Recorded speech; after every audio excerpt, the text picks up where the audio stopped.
फतेहपुर बिलोच के गांव के सरपंच भाई खैनचंद जी, भाई विष्णु मलिक जी, सूरजपाल सरपंच साहब, ताराचंद जी सरपंच, रघुवीर सिंह जी प्रधान, राजवीर सिंह जी महासचिव, सतवीर जी, विक्रम सिंह पार्षद, गुरुदत्त जी सरपंच, हुकुम सिंह बघेल जी, संत सिंह हुड्डा जी, विनोद चेयरमैन जी, और आज के इस भव्य कोचिंग इंस्टीट्यूट के उद्घाटन के अवसर पर आए हुए सभी आदरणीय भाइयों बहनों, पत्रकार और छायाकार मित्रों, आज बहुत खुशी का दिन है कि भाई विनोद भाटी जी ने युवाओं को ट्रेनिंग देने के लिए आज फतेहपुर बिलोच में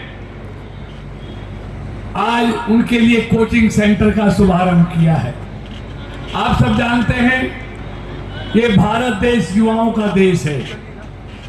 यहाँ की 65% आबादी 35 साल से कम है, जिसको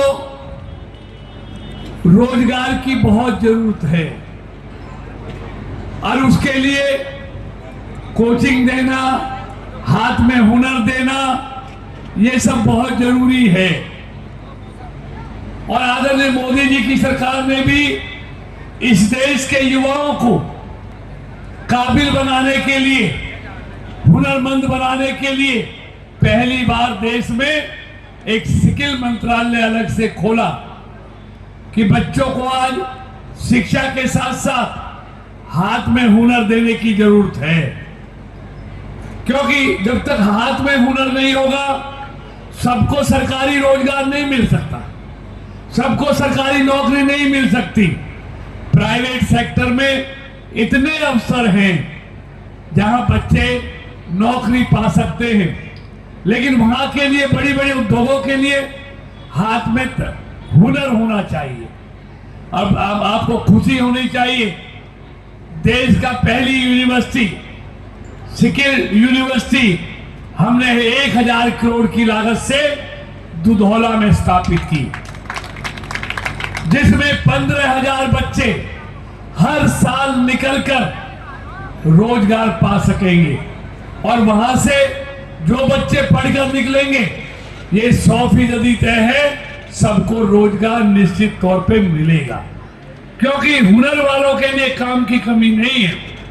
तो इसलिए और सरकारी सेवाओं में जाने के लिए भाई विनोद भाटी जी ने ये एक अच्छा पग उड़ाया है कि हमारे बच्चे शहरों में दूर दूर ना भागें, गांव में उनको अच्छी कोचिंग मिले, अच्छी शिक्षा मिले, यहाँ रहकर वो कंपटीशन की तैयारी करें, जिससे देश की बड़ी बड़ी सेवाओं में उनको जाने का मौका मिले।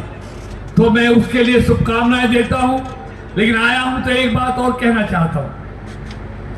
देखिए, देश में चुनाव चल रहे हैं और ये चुनाव देश का किसके हवाले करना है, कौन आदमी देश को संभाल सकता है, इसका फैसला आपने आने वाली 25 मई को करना है। देखिए, 2014 से पहले देश में निराशा का वातावरण था, बड़े बड़े मंत्री जेल जा रहे थे और घोटालों में जा रहे थे।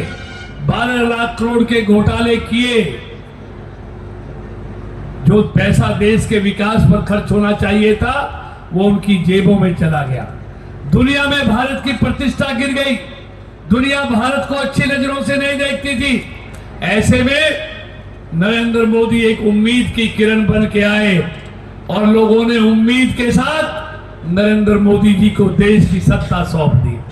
मित्रों, जब तो ये मजाक उड़ाते थे कि चाय बेचने वाला, ये गरीब का बेटा, ये प्रधानमंत्री नहीं बन सकता, लेकिन आपको ध्यान रहना चाहिए, इस देश के गरीबों ने पूर्ण बहुमत के साथ नरेंद्र मोदी को उम्मीद के साथ प्रधानमंत्री बनाया। वो उम्मीदों पर खरे उतरे और 2019 के चुनाव में लोगों ने उन पर विश्वास किया।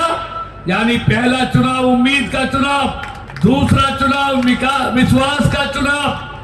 जो 5 साल काम किए उससे विश्वास जगा और नरेंद्र मोदी जी को दूसरी बार देश का प्रधानमंत्री बनाया। और ये तीसरा चुनाव मोदी की गारंटी का चुनाव है। जब लोग उम्मीदों पर खरा उतरा, विश्वास पर खरा तो उतरा, गारंटी पर भी खरा उतरेगा। तो मित्रों, आज बहुत लोग कहते हैं मोदी जी को हटाना है, बनाओगे किसको? आप बताओ, आप बैठे हो, बगैर दूल्हे की बारात में कहीं गए हो आप? बगैर दूल्हे की बारात में कोई गया हो तो हाथ खड़ा कर दो, या बगैर ड्राइवर के कोई गाड़ी में बैठा हो तो वो हाथ खड़ा कर दो। नहीं, उनके पास तो ना दूल्हा है ना गाड़ी है, और हमारा प्रधानमंत्री दुनिया का सबसे बेहतरीन ड्राइवर है, जिसकी गाड़ी में बैठकर हर भारतवासी सुरक्षित महसूस करता है। भारत वाले जब भी संकट में फंसे, एक एक को दुनिया से उनको बचा कर लाने वाला नरेंद्र मोदी है। चाहे खाड़ी का युद्ध हो, सूडान का युद्ध हो, रशिया यूक्रेन का युद्ध हो, और कोरोना में फंसे हुए लोगों को दुनिया के देशों से एक एक को बचाकर लाने की गारंटी मोदी की। और यही नहीं, बहरीन में 7 भारतीयों को फांसी की सजा हो गई। उनकी फांसी की सजा को माफ कराकर उनको वापस भारत लाना हो। अभी 17 भारतीय इजराइल के जहाज पर कब्जा किया, उन सबको बचाकर लाने का काम नरेंद्र मोदी ने किया। मित्रों, ईमानदारी से बताओ, 50 करोड़ गरीब लोगों के खाते खोले। गांवों में हमारी माताएं बहनें खुले में जंगल जाती थी, किसने चिंता की? 11 करोड़ महिलाओं के लिए उन्होंने शौचालय बनवाए। 81 करोड़ गरीब लोगों को हर महीने